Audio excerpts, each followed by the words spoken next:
Hi, my name is William Maughan. I'm the Director of Graduate School in Illustration at the Academy of Art University in San Francisco.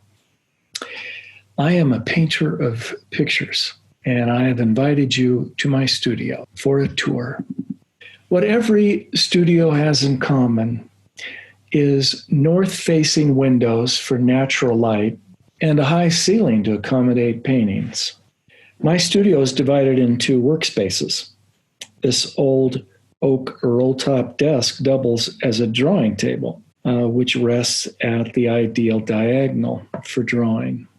This is my pastel easel, which is neatly closed or can fan out when in use. My painting easel is on the opposite side of my studio. The palette is glass placed over a neutral gray paper. It is easily cleaned with a window scraper, and paper towels are conveniently attached to the side. My studio stays uncluttered with a walk-in closet for extra supplies. A comfortable leather chair in order to critique my work at the easel from a distance of 10 feet is essential. The second essential thing is natural light. It is critical whether day or night. Daylight temperature is 5,500 Kelvin. CRI is how close the light reproduces natural light. 100 is a perfect match.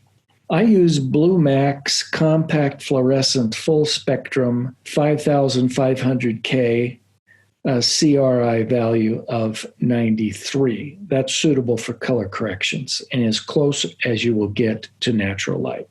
I have 4 lights. 2 are facing in opposite directions. One set is turned on at a time. The 2 directed toward pastel. To the left is when I'm working from the pastels. And when I'm working from the oil, then the 2 that are directed towards the easel are turned down. I now have all 4 of them turned on so you can see them at once. They're suspended and they are positioned at the perfect height and at a 45-degree angle to my easels. If the light is positioned too high, then you begin losing Kelvin. And if it's too low, then it's too bright and blows out your artwork. So it has to be a perfect height to maintain natural light. And every studio needs a studio dog for company. And my studio dog's name is Barkley. Okay, what do I do in my studio? Well, these are 2 CBS television ads done many years ago, most likely before you were ever born. They ran in TV Guide. I've also created children's books. This is a children's book called The Spirit Stallion of the Cimarron. It was done for DreamWorks. It accompanied their movie. More current work I'm doing are labels. This is a label for a wine for a vineyard in Tuscany, Italy. You can see the oil painting on the left and then how it looks reproduced on the bottle. Here on the left are barrels of hazelnuts for their hazelnut beer. This is Samuel Adams. And you can see by the label that most of the illustration is actually cut off. This is another illustration for Samuel Adams.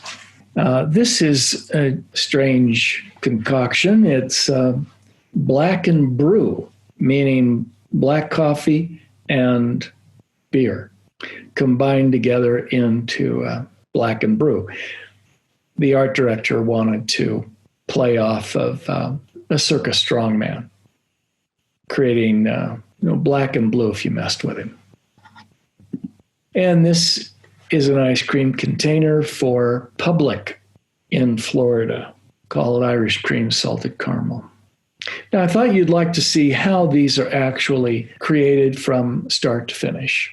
The art director for Samuel Adams who had the account for the Black and Brew, came up with the concept of a circus weightlifter who, as I said, if you mess with him, you're going to end up black and blue. So played off of the words black and blue to black and brew, meaning coffee and beer.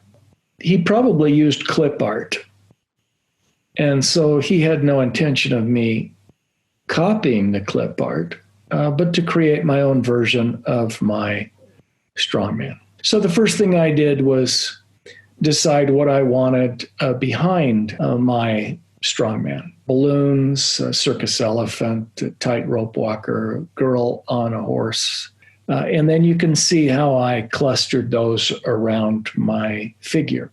I always give the client, art director, a full value sketch. This helps me identify focal point and establish my value pattern. So all I have to do is match color to value. But it also is insurance. If my sketch is this tight and the art director approves, then if he wants changes, then you get paid for changes. If your sketch is too loose and they don't like it, you didn't really nail it down. So they can ask you for change after change after change, and it's on your dime. So the criticism that they had on this piece is they wanted his jaw to be squarer and have a little more attitude. So the finished painting was on the right, and you can see how it was placed into the label on the left.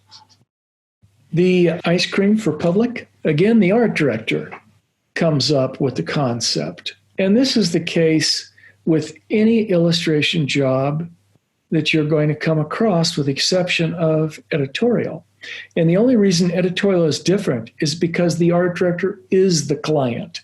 So you're just pleasing the art director, and the art director can give you total freedom. But in advertising, product, illustration, etc., it's an advertising agency. The art director comes up with the concept and then has to have that approved by the client. And so it's pretty much nailed down what they want before they ever commission an illustrator. So what they wanted was a coffee cup with a shamrock on top for Irish coffee and a caramel for salted caramel. And they wanted it on a butcher block. So the first thing I did was photograph the cup and the caramel on a butcher block. Now, the rule of thumb is always your illustration will never be any better than your reference. So keep that in mind. Bad reference, it's going to be a bad illustration. Fantastic reference. The only thing that's holding you back is not your reference, it's your ability. So your ability can suffer if you don't have good reference, though. But if your reference is fantastic, then it's just up to you to be able to pull it off. The next thing that you have to do is consider the format. And that is the layout of where this coffee cup will go. And this is necessary to ensure there's enough butcher block to wrap all the way around the container. The illustration is below the format, and that was done in pastel, where the others you saw were done in oil. And then this is the container at the bottom from two different angles. And you can see how much different an illustration looks when it is printed. By the time they decided how dark they wanted it so that the Irish cream would read in white, basically all the effort in the butcher block was, of little importance because it all went very dark. Now, this is my outdoor studio where I gather reference for my fine art. I am a gallery painter as well as an illustrator, and most of my paintings are of Italian subject matter. Here are two examples. The one on the left is actually the view from outside 540 Powell Street, where the illustration department is located. So you're looking down Powell Street towards Nordstrom shopping at the end of the street.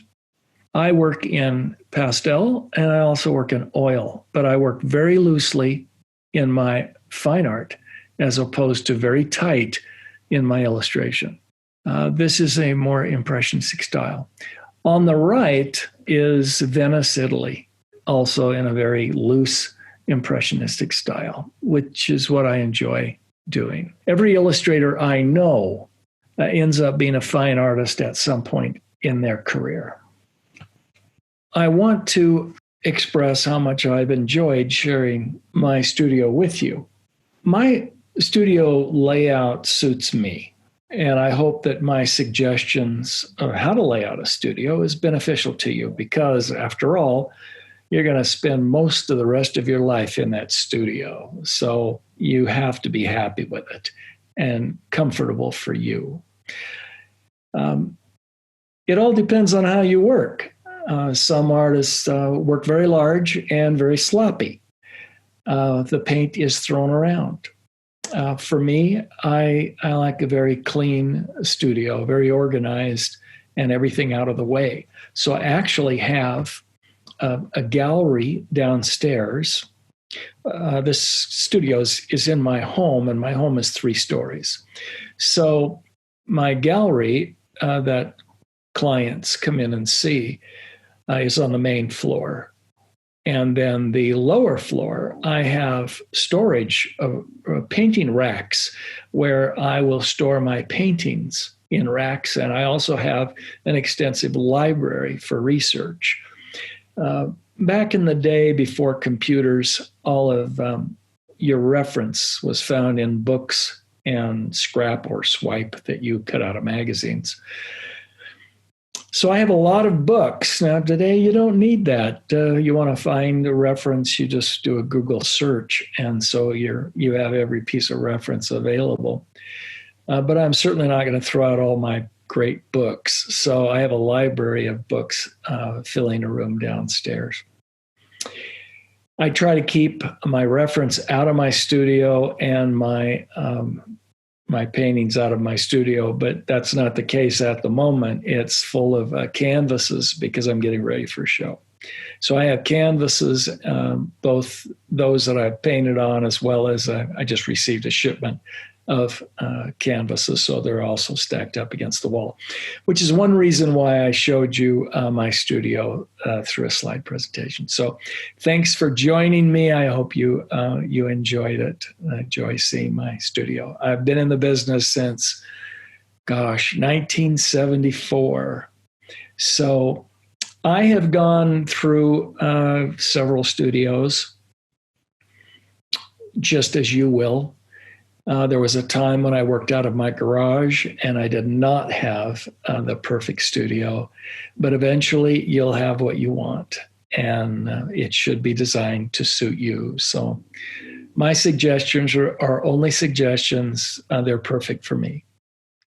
I'm going to do a head drawing demonstration for you using new pastel. Now, oftentimes artists will taper the point to imitate a drawing instrument like a pencil and use it like a pencil. I do not. I break approximately 4-inch long stick into 4 or 5-inch pieces and draw with it flat. So I'm putting a mark here because that's the top of the video screen that you're going to see, and this is the bottom. So I don't want to draw any higher than this or any lower than that, or you won't see the drawing. I'm going to begin first with what's called a gesture, and that's to get the tilt of the head at the diagonal, the 3/4 view of the head. So I'm drawing a female figure, and this is approximately where I'm going to put her chin. This is the mandible going out this way, into the jaw, and up into the crown of the head. Her hair will be up here. And I have her hair drop down. So I'm visualizing just how much of the head that I will see.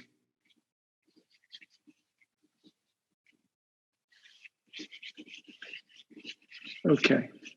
Again, this is called a gesture. And the gesture is established to capture the tilt of the head, if any, and the angle of the head, whether it's a profile, a front view, or three-quarter. I'm going to do a three-quarter to my left.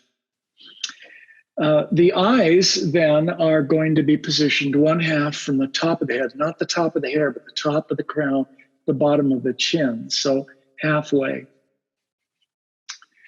That is the proportion of most every human head. Eyes will be halfway between top of the head and bottom of the chin. And an eyebrow will be slightly higher.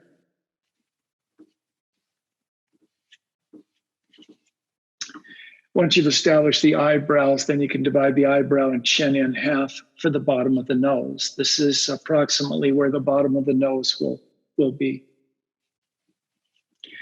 Bottom of the nose to the bottom of the chin divided into 1/3, and 2/3 is the division between the upper and lower lip. So this is giving me a rough indication of where the eyes will be located, eyebrow, forehead, and the bottom of the chin. So those proportions again are eyes halfway. Then establish your eyebrow. Eyebrow to nose is equal to nose to bottom of the chin, which is also equal to brow to hairline. So I may lift her hairline up a bit. I'm drawing with the flat edge of the pastel because I don't want any lines. What we're going to do is draw from the inside out rather than the outside in. If you start with an outline, you are basically drawing from outside and then fill in. Here you're drawing the inside. You can allow it to grow and then establish your contour towards the end. All right, now I'm going to come back in with the same pastel, but this is slightly darker than the paper. This pastel is called sandalwood. And by beginning with my gesture and my shadows, I'm able to draw over what I have already drawn as a gesture and add whatever shadows shapes. Now, the shadow shapes are crucial. They have to be right on. So the beauty of working in pastel is I can work back and forth until I get those shapes right. There was a great artist. His name was Fred Fixler. And he said, everything you need to know about drawing the head is found in your high school yearbook. So I'm now using peach. And the reason he said that is if you look at your high school drawing book or your high school photo of your graduating class, let's say you had 300 students in that class. And they took the photograph outside, probably on a set of bleachers. And your head's no bigger than the end of an eraser, the tip of an eraser. And yet you can tell which one's you. There's no eyelashes, pupil, iris, there's no teeth, there's nothing, no detail whatsoever. All you see are light and shadow shapes, and yet you recognize yourself. In fact, you can pick out all your friends too. All right, so what I'm doing now is taking the peach and establishing, first the shadow shapes. I tried to establish a rough manner, the exact shape of the shadow. It's not exact yet. Now I'm focusing only on the exact shape of the light shapes, which won't be accurate yet either. But it'll give me something to work against. I can keep going back and refining. The new pastel is very forgiving, which means I can work back and forth, light over dark, dark over light, light over dark, until I finally capture the image that I want. Now, what image do I want? Well, everyone as an illustrator has their own idealized female figure, female head that they will use. Now, oftentimes when I started out, because I was a romance book illustrator, if I was not provided with a photograph to work from, then I had to use a model. And if I couldn't afford a model when I first started out, then well, I had to use my neighbor. And my neighbors were not always what you would consider model material. So what would I do then? I had to idealize them in order to create what I felt was the idealized woman. Now, just to give you an idea of how important that is sometime during my 40-year career, I was doing a Ralph Lauren ad. It was a seasonal summer ad for their line called Chaps. It's kind of a Western-looking attire. I think it was a lesser grade than the actual Ralph Lauren line. And it was a seasonal ad, and they wanted me to do a cowboy on a horse and a female figure behind him with his arms around his waist. And I picked out who I thought was really a beautiful woman. And I did the illustration. And they sent it back and they said, "You've got to change that head." And I said, "I thought she was pretty attractive. What's the problem?" And he says, "Well, it doesn't look like Sybil Shepherd." And I said, "Who?" He said, "You know, the movie star Sybil Shepherd." And I said, "Well, if you wanted me to do an illustration that looked like Sybil Shepherd, why didn't you tell me that you wanted her to look like Sybil Shepherd?" And he said, "Well, I thought everyone knew that she was the most beautiful girl in the world." Well, not to me. So I said, "If you wanted her, you should have told me in the beginning." So I ended up correcting that. Now I have, over the years, come to a conclusion of, if I'm going to use my next door neighbor and I have to create what I feel to be the idealized figure out of my head, then I need to know what she should look like. So part of this is basically just my idea of what the ultimate beautiful figure is.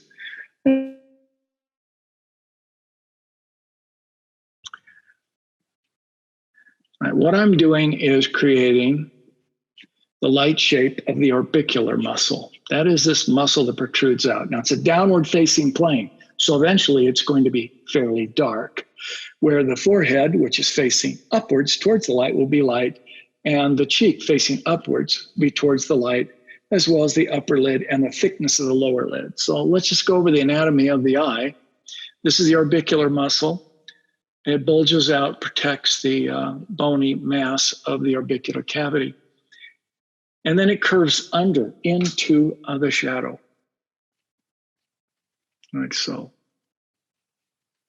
Then the upper lid projects out towards the light, and then it has a soft edge where the eyelashes are. And that casts a shadow down, which merges into the pupil and the iris. Then the thickness of the lower lid facing the light again. And then the lower lid cups under the ball, like so. You get that roundness. All right, each pass, I'm going to try to get it a little closer and a little closer to what I want.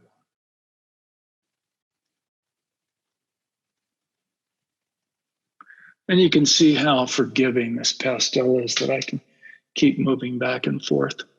I'm using the two values, sandalwood because it's slightly darker than the paper, and peach because it's slightly lighter than the paper. If I don't go any darker than that or any lighter than that, I can keep working back and forth.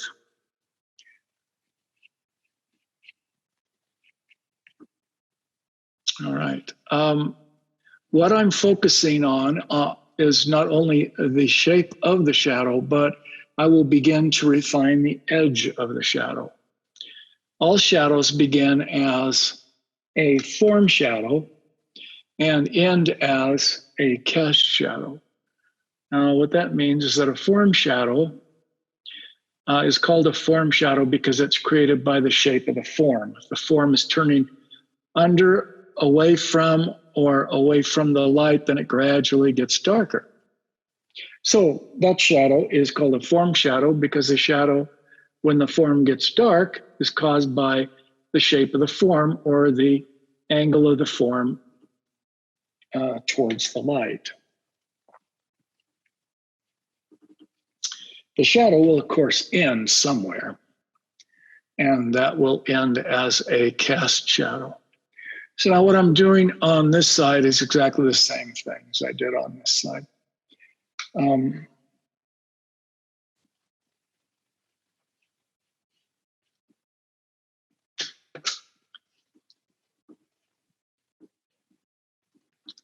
I can make the eye bigger or smaller by just going back in and adding or taking away shadow. So I started with the brow and the orbicular muscle, it's curving under, and then the upper lid, which is turning towards the light or facing the light, but then it turns away towards shadow. And then it's going to cast shadow onto the ball, and then I'm going to see the white of the ball. And the white of the ball is never really white. That's because it's somewhat protected by the shadow, the eyelashes, eyebrow, and the fact that the orbicular cavity is sunken. And so often that white of the eye is no lighter than, say, flesh tone. Now I'm going to pick up the thickness of the lower lid as I did over here. And then I'm going to allow the curvature of the lower lid to drop into shadow because it's curving away from the light. Okay, I'm going to go back in and refine the orbicular muscle and eyebrow.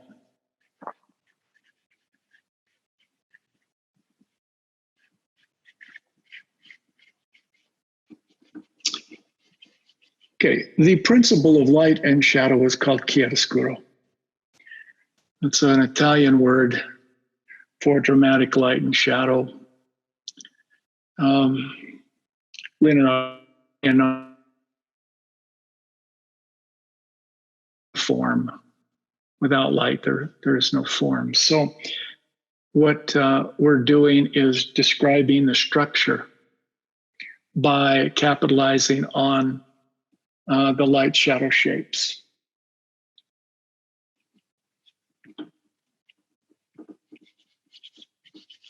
And the more accurate I can get that with these two values, the more accurate the likeness will be. And remember that a shadow describes the structure. So every nationality has a different structure to their face. And so if you get the cast shadow and form shadow correct, you have correctly captured the nationality of the individual, because their features create the shadow shapes that identifies their particular characteristics. It also is going to capture her age and her likeness, personality, and age. Okay. Now, both eyes are pretty close to what I want. I'm going to add more eyelash to this side as it wraps around, as the orbit wraps around the face. May bring this eye in a little bit more. So I'll move the iris over. That will create a little less distance across the keystone of the nose. Right, now I have to remember that the eyebrow, because things are going to start moving around again. So eyebrow to bottom of the nose is equal to bottom of the nose to bottom of the chin is equal to hairline. So I'm going to increase our hairline just a little bit.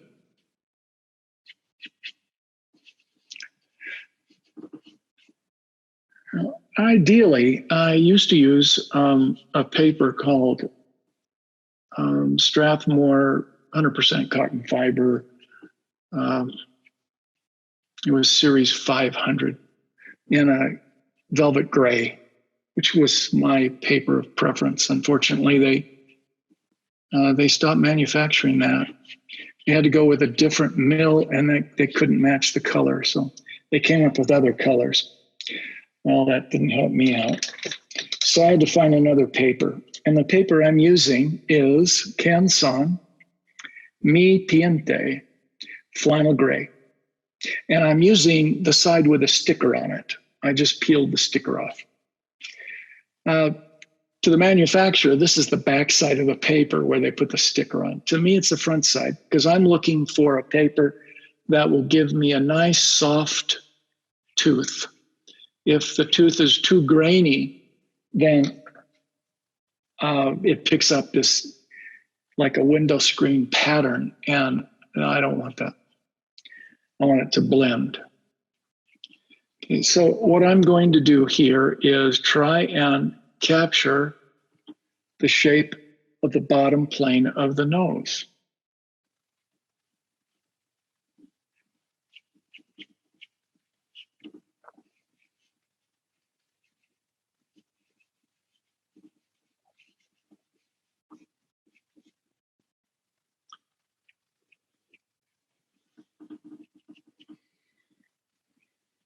Now, I'm not concerned about the form and casts as much as I will be as I develop it. I just need to get the shadow shape in the correct place, the correct size, and the correct, the correct shape, the correct size, and in the correct location. If I can capture that, then I can worry about the edges.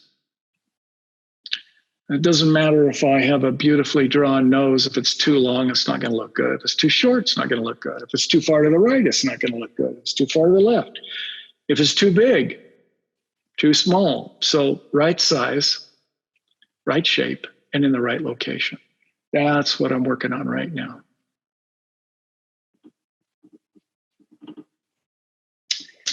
Okay, now this is the bottom plane of the nose, not the tip of the nose, but the bottom of the plane of the nose. So if I measure from there, the eyebrow, the bottom of the chin, this is the bottom of my chin.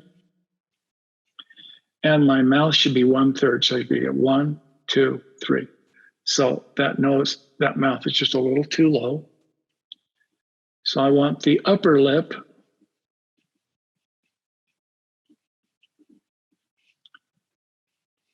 I want it to be soft. The only time it actually looks hard is because of lipstick. Lipstick actually creates an edge to it. It's an artificial edge. The lip itself doesn't have a hard edge to it. So I'm going to start out with a soft edge because it's the upper plane facing the light turning into a bottom plane. So it's a gradual transition from light to shadow. It's a form shadow. And then the lower lip, I'm going to have some lipstick on her. So it's going to be dark as well, but it's going to be lighter than the flesh. And we'll talk about that a little bit more when I get to the refinement stage here. I wanted to have kind of a gaunt look sunken in the cheekbones. That's typical of a model.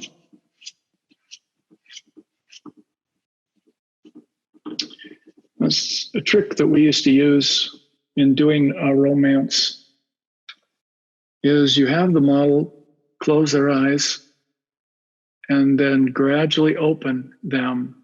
The upper lid's kind of like an accordion or a Venetian blind.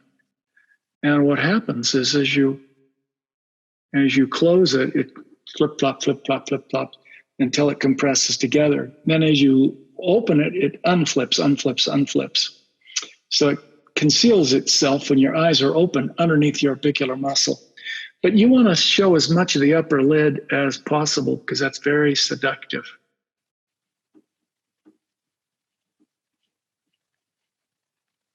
So you have them close their eye first and gradually open. Then it only flip-flops open as much as you need.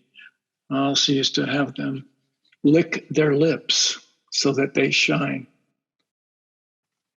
All right, this is giving me a fairly good, I may move the nose over a little bit because it is 3/4, which means I will want to cut in on this side and move it over to the other side.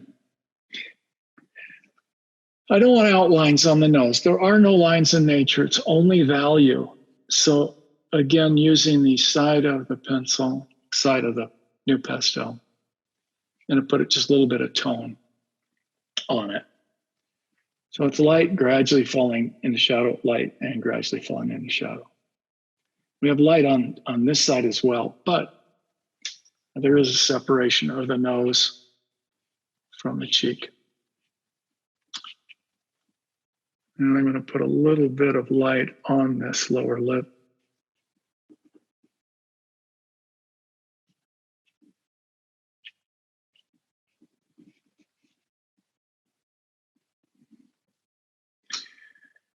Okay, now we've checked our proportions. Lips are 1/3. Between bottom of the nose and bottom of the chin. I haven't defined the outside contour because I'm working inside out. And develop the eyes somewhat. So it's not there yet, but there's enough information now that I can actually start correcting should I want to. And each pass, you get a little bit tighter, defining that edge.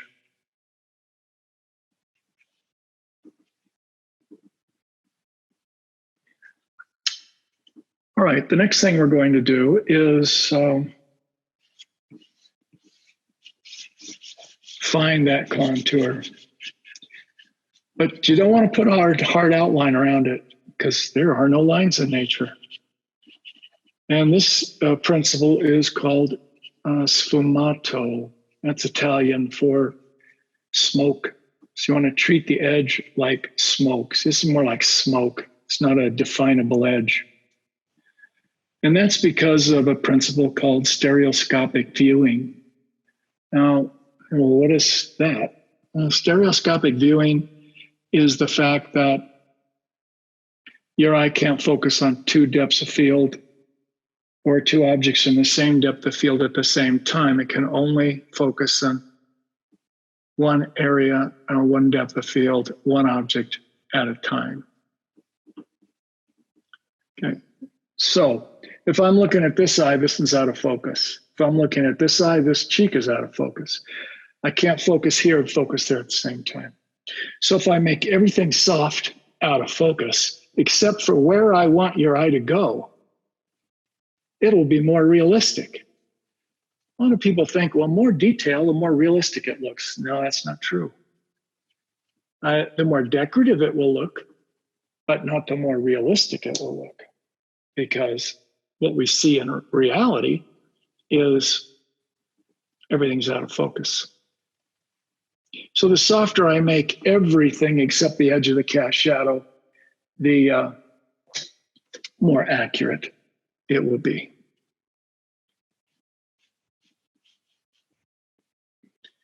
Okay, I want to go through everything, take another pass at everything to make sure that it's where I want it, because I'm going to go darker now and lighter, and I don't want to have to move things around later. And make sure that I've pretty much locked it in. I'm happy with what I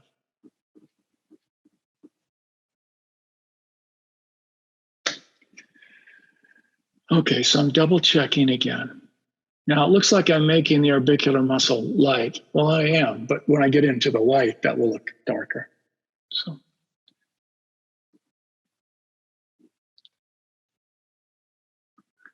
Put an indication of the iris. Clean up the white of the eye. And I said, well, that's not really white.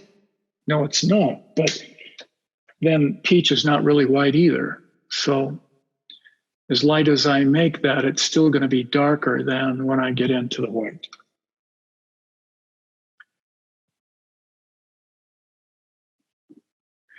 The eyelash is thinner on this side, it's thicker on that side because it's wrapping around. And all this is going to get much darker when I go one level darker. But I want to make sure that I'm happy with the drawing before I go next level darker.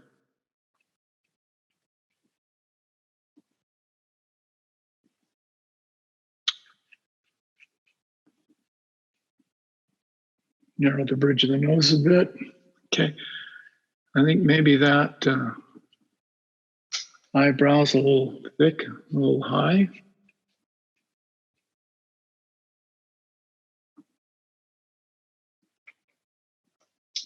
Okay. Pull this eye in a little bit so that they both look like they're looking in the same direction. That helps if your eyes look like they're looking in the same direction.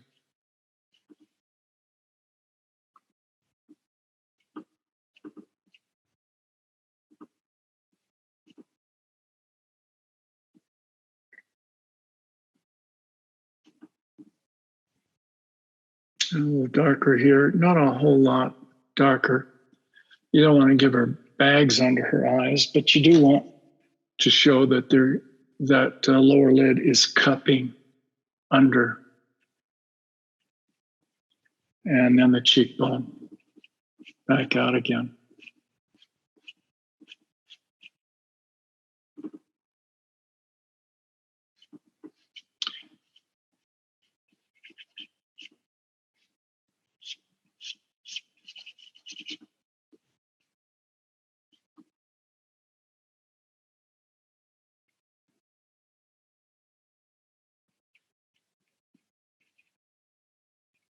So the principles that we want to focus on at this point is sfumato, keeping everything soft.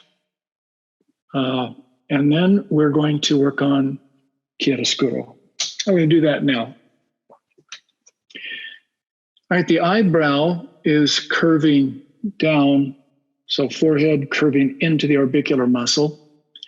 And that means that we have hair that is also diffusing the edge. So it's soft on top, never hard on top. It ends as a cast shadow, so we're going to make that really hard here. Then the upper lid is light going into a form shadow and eyelashes. And a hard edge onto the ball and a hard edge around the pupil and iris.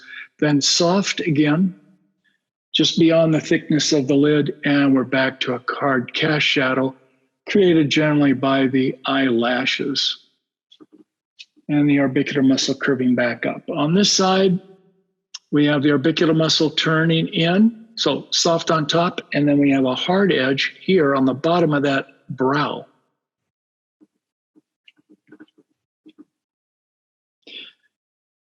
And soft form here with a hard onto the upper lid. And then soft eyelashes, hard cast shadow onto the ball, form shadow underneath the lid as it cups, and back to a hard edge again, just below. Now, we want to keep the tip soft. We can darken the core a little bit. That's what will help to bring out the reflected light. And then crisp the bottom edge of that wing and the opposite wing. And a cast shadow onto the flesh just above the upper lip. Now you want to be careful with your shadow because the The bigger the shadow, the longer the nose. The wider the shadow, the wider the nose. So I'm basically drawing the nose by defining my shadow. The narrower the shadow, the narrower the nose. The longer the shadow, the longer the nose. Narrower shadow, the narrower the nose. Wider the shadow, the wider the nose. I want to keep this edge soft, form shadow, and the bottom edge hard, cast shadow. Okay, now back to the lip. You actually want to treat the corners of the mouth like a donut. What I mean by that is if they just look like they're painted on, then they're not going to curve around the flesh. So I'm going to make it a little softer as it curves up, a little bit darker, and then put my light against the cast shadow, the bottom edge of the upper lip. Give myself a little bit of a curve there. So keep the upper edge soft and the lower edge hard.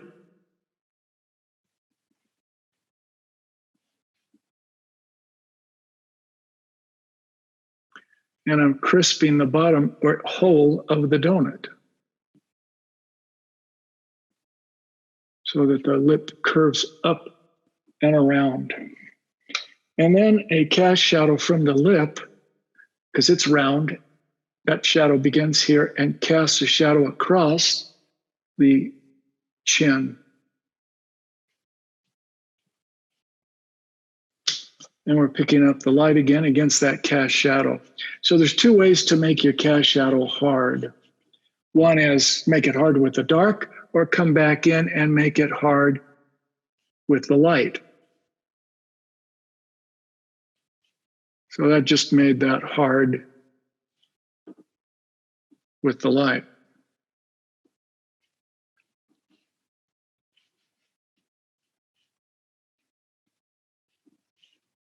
Now, all my light's the same value because it's all peach. And all my shadow's the same value because it's sandalwood. But that's going to change. We want two values in the light and two values in the shadow.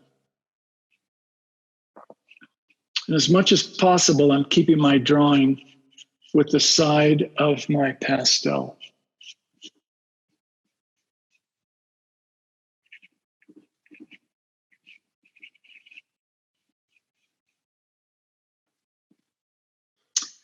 Okay, the next principle we're going to discuss is advancing or receding. Now I'm going to use ivory white. I'm going to go one step lighter.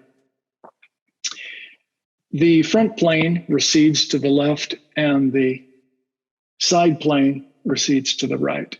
So the common edge between the front and the side plane is through here. We want that to advance towards the figure so it feels like the front plane is receding. And we do that with light. We've already established the light shadow. We did that with peach and with sandalwood. So we're not really using the white to describe the direction of the light.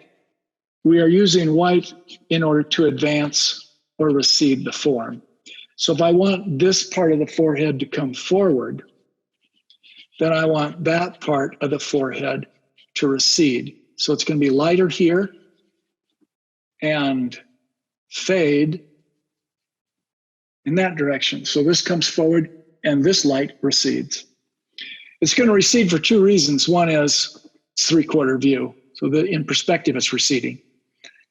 But this light's brighter, so it advances. This light is darker, so it recedes. And the edge is soft or out of focus. So that will make it recede. When we make something very, very hard contrast between light and shadow, like the highlight here, then this becomes in focus and this is out of focus. Okay. I'm going to come back in with the light here on the upper lid.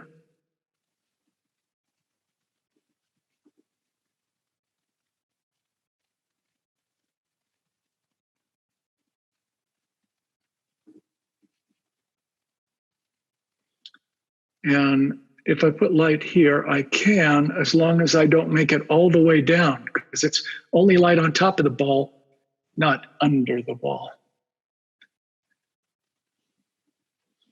And I want to put my highlight on the lower lid, right in the middle, not on the corners, because I want those to recede and I want this to come forward. So we're only using light in order to make things come forward. Back to the edge of the front plane and side plane. Want that to advance, you're gonna make the cheek lighter.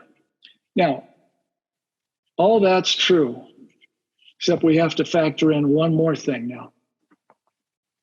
The light's up here. That means that the forehead's closer to the light. And if the forehead is closer to the light, it's brighter. And since the chin is farther away from the light, it's receiving less light, so it's darker. So as we apply light on this side, we can't make it equal all the way down. So it's going to have to appear to start to diminish. I won't press as hard.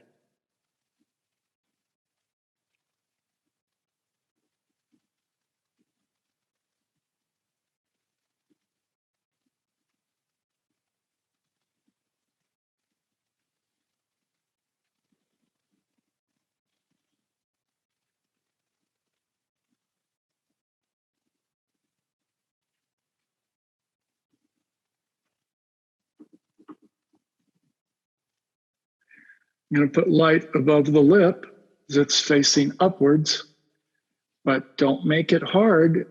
Otherwise, the lips will look artificial and cut out. I can put light on this side, but not as much because it's receding.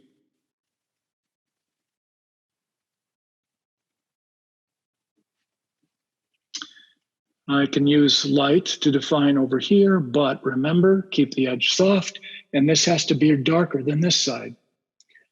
So only on top of the ball and the middle of the lid.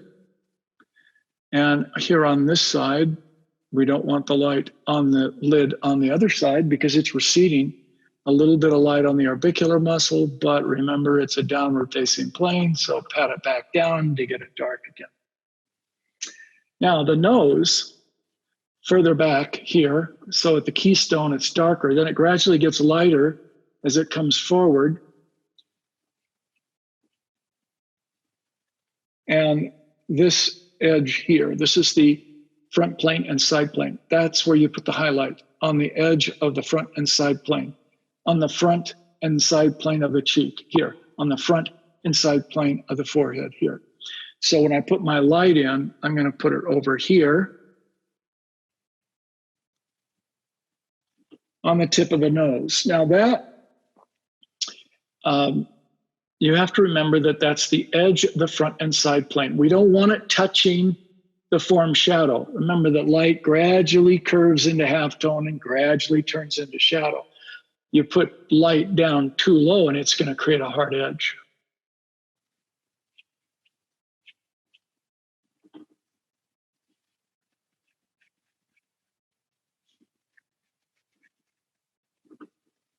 So I'm creating the nose out of front plane, side plane, and light shadow, not an outline.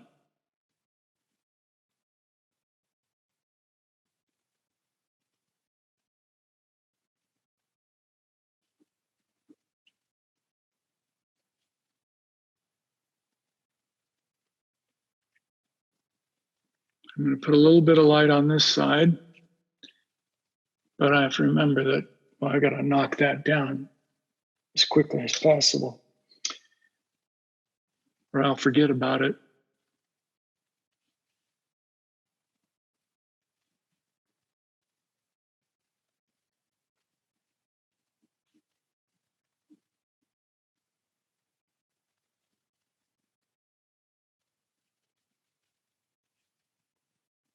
Okay, this now gives me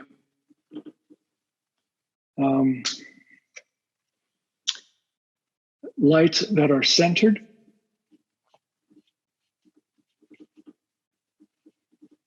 In order to advance this side, it is also creating stronger contrast on this eye. Now, Leonardo da Vinci explained that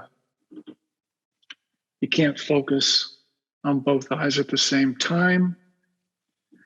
Everybody knows you look at one eye, you look at the other, and you don't want to be shifty-eyed looking back and forth from one eye to the other. That's kind of awkward.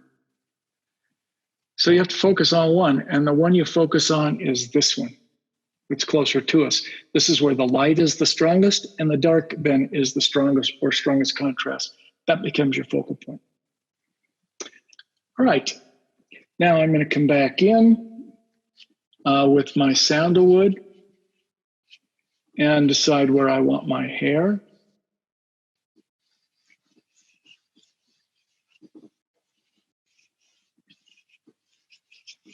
Keeping the outside contour of the hair like smoke.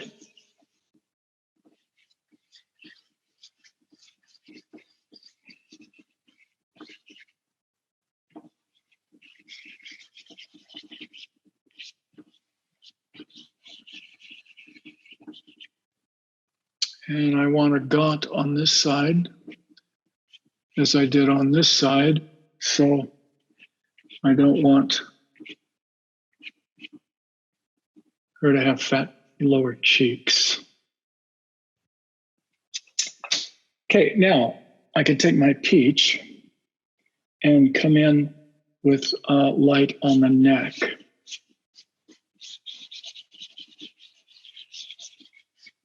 If I get any lower, you won't be able to see it. So her chin got darker as it rolled under, and then that shadow has to end somewhere, and it ended right here onto the neck as a cast shadow. Now I'm not going to separate my neck from my hair with this value. I'm just going to accept that that's all shadow.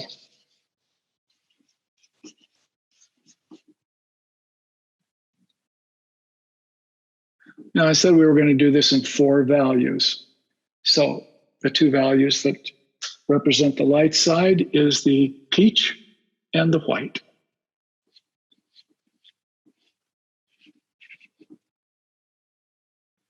And the 2 values that represent the shadow will be sandalwood. And now I'm going to introduce the next value, which is coral, the color coral.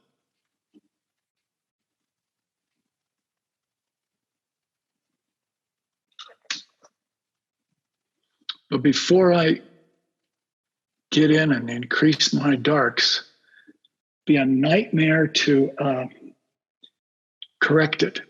So I want to make sure that all my darks are exactly what I want in the sandalwood. And the sandalwood will start looking lighter when I get it dark. So all of the sandalwood will end up becoming reflected light. That's why I said, well, I don't have to separate my hair from my neck or the underplane of the chin with sandalwood, because that's all the light value of the shadow. You have to make sure that your reflected light is never as light as anything on the light side, because reflected light is not really light at all. It's bounced light, so it has no light of its own.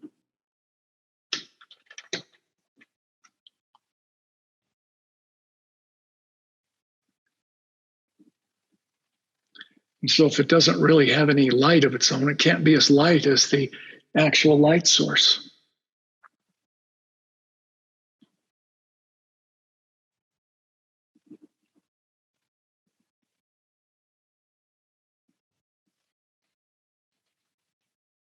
So that's the rule. The lightest shadow value, which is reflected light, cannot be as light as your darkest light side, which is halftone. If you maintain that, you'll be able to maintain your 2-value relationship of light and shadow, which is absolutely critical in defining light shape and shadow shape. Remember, as Fred said, you have to make sure that your head reads as simple light and shadow shapes, not detail. Okay, I'm ready to go in with my darker value, which is sandalwood. I'm sorry. I've already established my dark side with my sandalwood. Now I need to come in and use coral. I want to create that gaunt look again.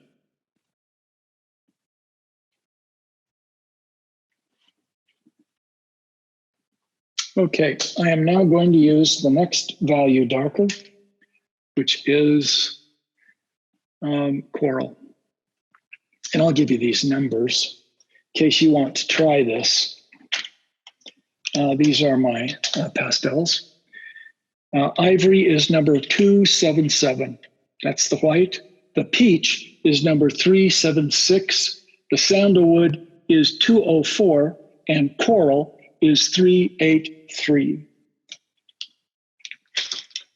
The other colors are when I get into clothed figure and I need darker values. Okay, so I'm now going to go back in over my sandalwood and increase the contrast in my darks.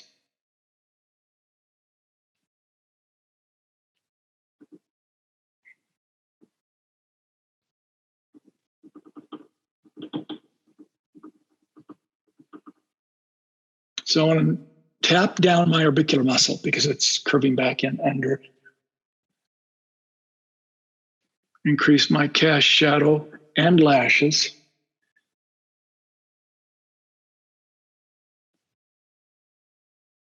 Add the pupil, let the reflected light and also my iris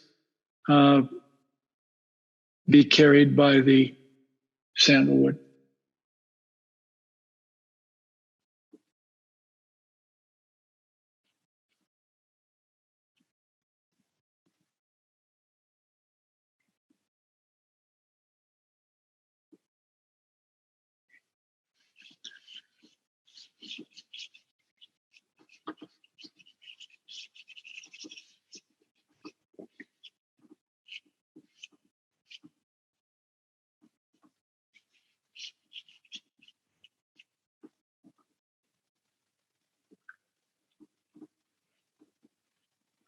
Now, I don't have to worry about the contrast on the opposite side because regardless of how dark I get with my coral, I didn't go that light with my white. So this side's still going to remain much more contrast.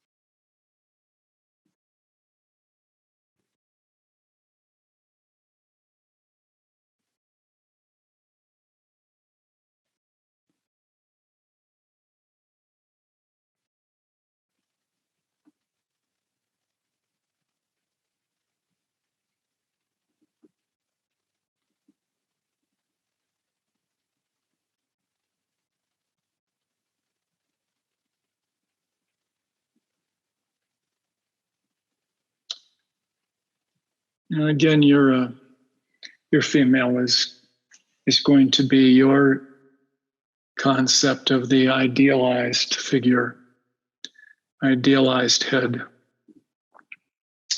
So it may not look like mine.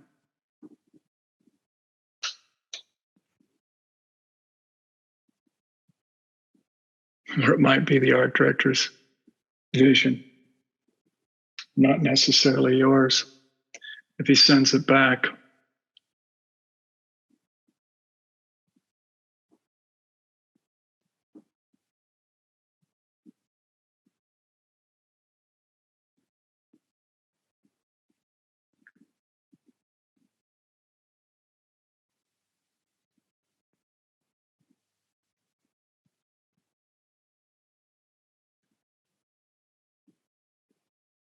Make sure both irises are looking in the same direction and the same size. That helps. So this one was bigger. I had to make this one bigger as well. And then I can put my highlight in. So I'm going to put just a bit of a highlight here on the edge of that iris, and then right at the edge of the cast shadow.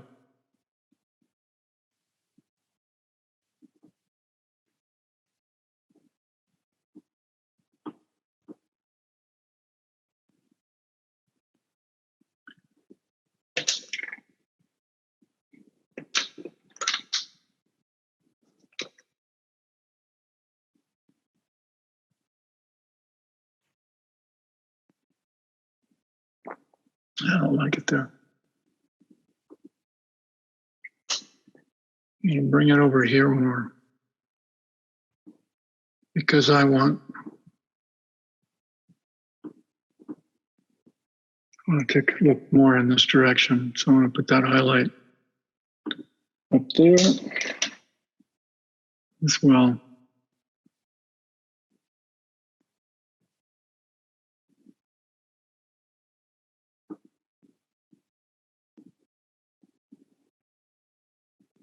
Okay.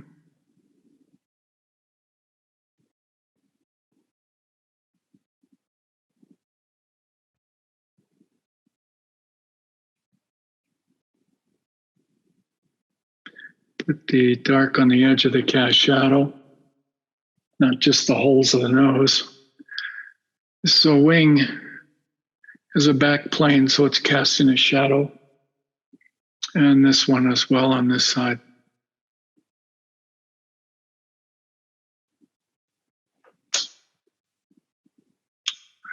Come back in and clean that up with a crisp edge here. And it's getting a little wide.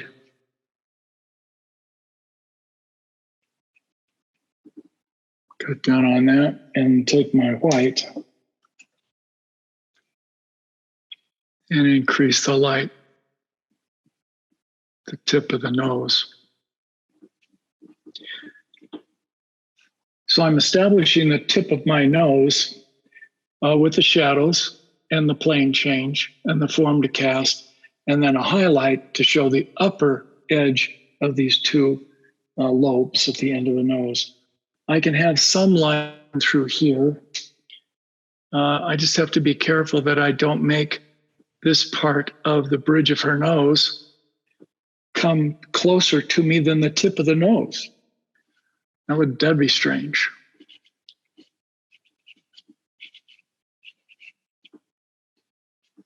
And then increase the light again here.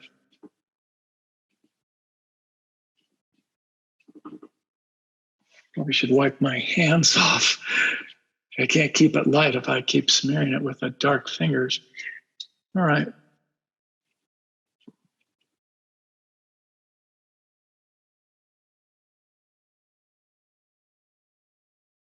Cheek to be a little eye because of that. It's curving under.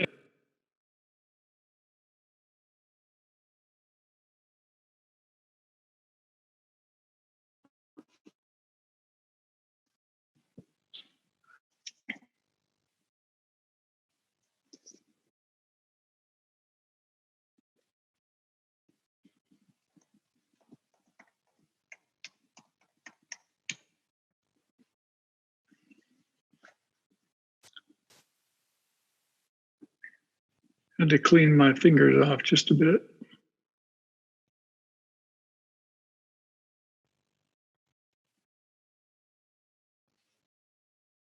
All right.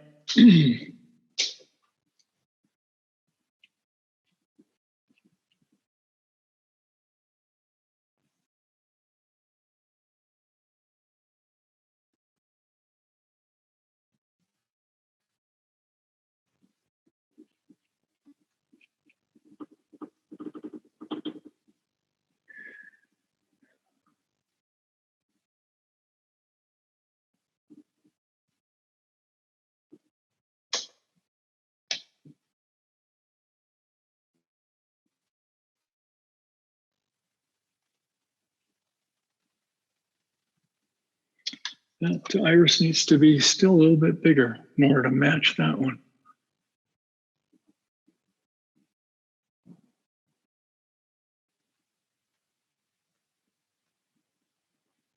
And thicker cast shadow and raise that lid up.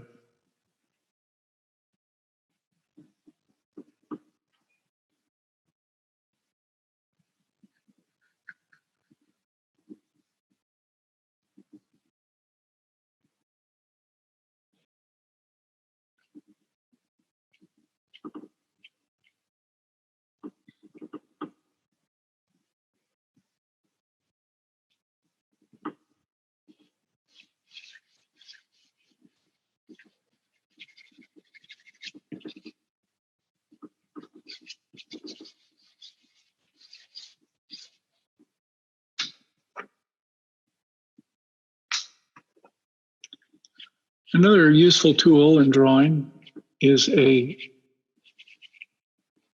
terry cloth or washcloth. And you use that in order to not only wipe your hands off, but to wipe off the pastel so that you can figure out which color you're picking up. See, it's a lot lighter now. It almost looked like peach. And I didn't want to start using ivory when I thought it was, or start using peach when ivory when I thought it was a peach. It can be, you can get it far too light. Okay, now the lips. I want it darkest right here at the edge of the cast shadow. Gradually getting darker as it goes up. But I also want that lip to be darker on top than on the bottom because it's a downward facing plane.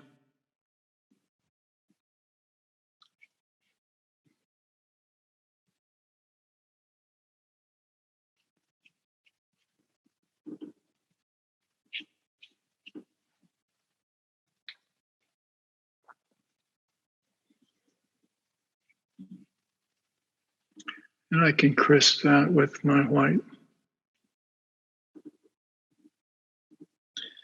And I want this part of the lip to advance because it's on the corner of the side and front plane. So that's where I want the highlight of the lip to be. And then I'm going to put a little bit of a highlight here because at this point it's convexed towards the donut hole.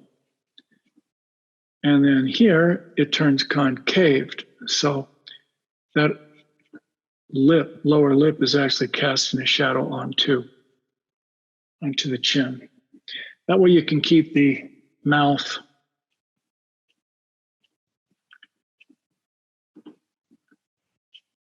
looking like it's growing out of the form rather than being drawn onto the form. I'm going to cut a little off of this side. Because it's a 3/4 view, I'm going to see less on this side. I'm going to see more on this side.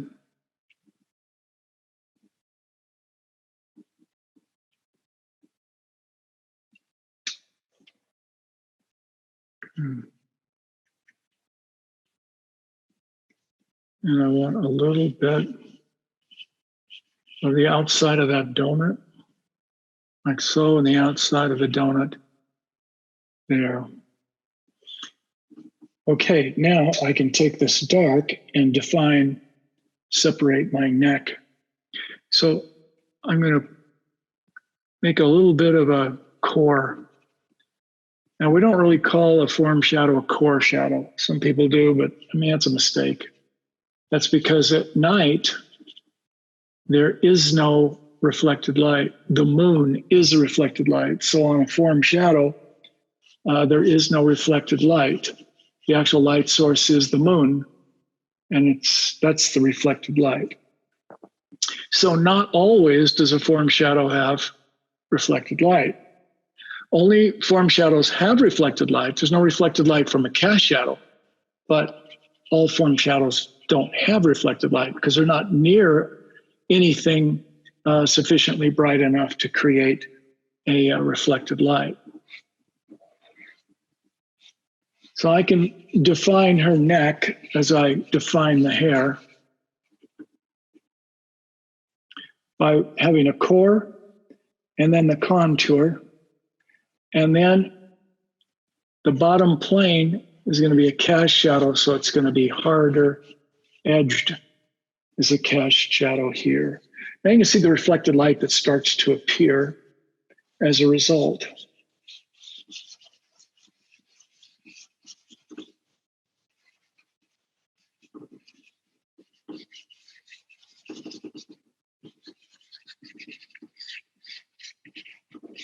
I don't want to draw a lot of attention to the hair.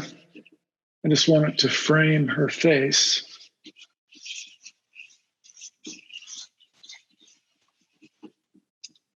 And I need to define the cheek now. Now I'm finally defining the outside contour of the form. I've already defined the inside. Now I'm working on the outside.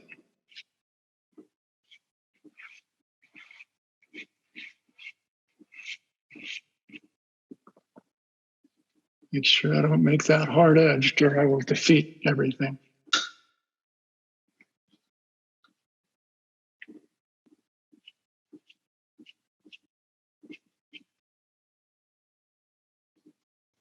That's soft. All right, that's good enough for a quick sketch. The demo.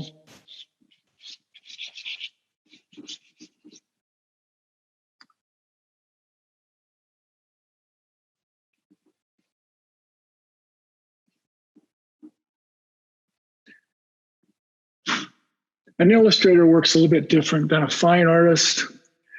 The fine artist is trying to capture the exact likeness of the sitter, and we're not. We're trying to capture the likeness of the character in the story. And that's pretty much left up to your imagination, or the art director's imagination if he's got his version of the idealized character.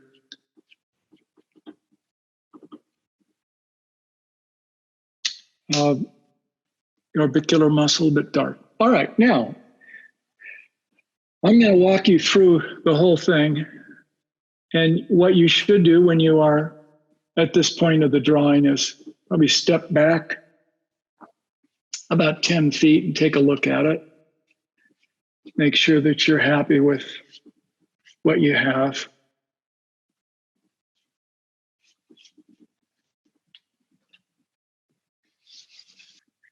If I put any lighter highlight in, I'm going to do it with probably the sandalwood.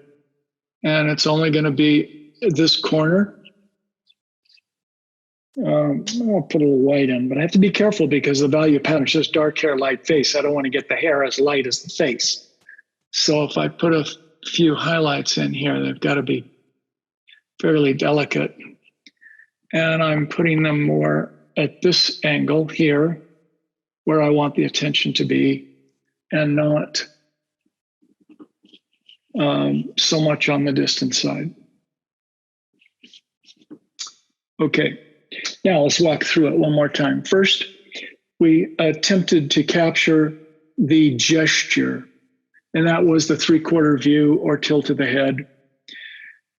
Something I didn't mention was perspective, and that's that the eye, the nose, and the mouth should converge to a distant vanishing point. So this side should be larger than this side. So this side's a little bit smaller, this side's a little bit longer.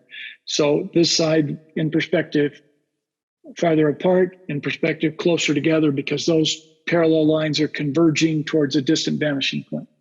That will give you the illusion of the head in perspective. Remember, you're working with dirt. Look at my hands, this is just dirt.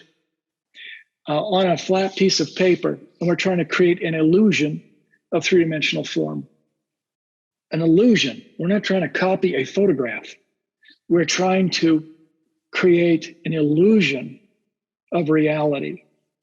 We're not actually creating reality. And so there are certain principles we need to apply to create this illusion.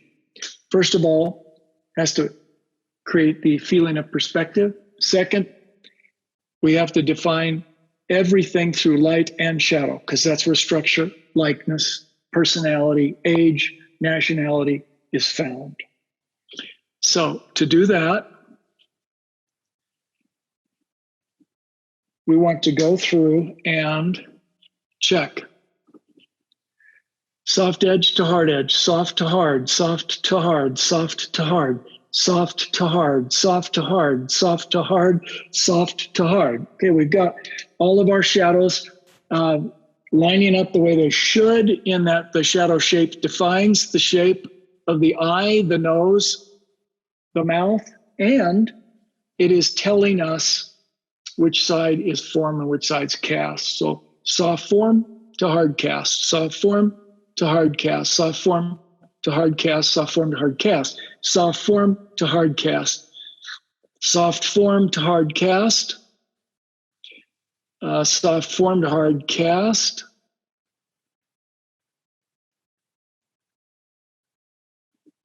soft form to hard cast, soft form to hard cast, soft form to hard cast, soft form to hard cast.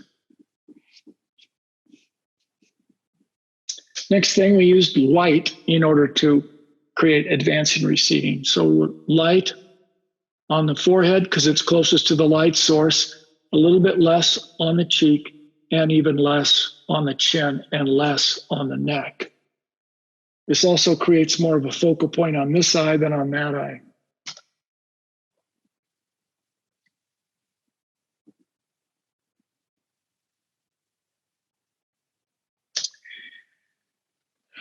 We created plane change. So we have a light front plane, a dark side plane, a light front plane, a dark side plane. Forehead is facing up, orbicular muscle facing downward. So orbicular muscle gets a little bit darker value. Then upper lid facing up, then cast shadow underneath. Thickness of the lower lid facing up, cupping of the lower lid facing down. Cheek facing up, cheekbone facing down.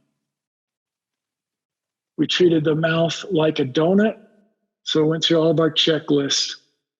And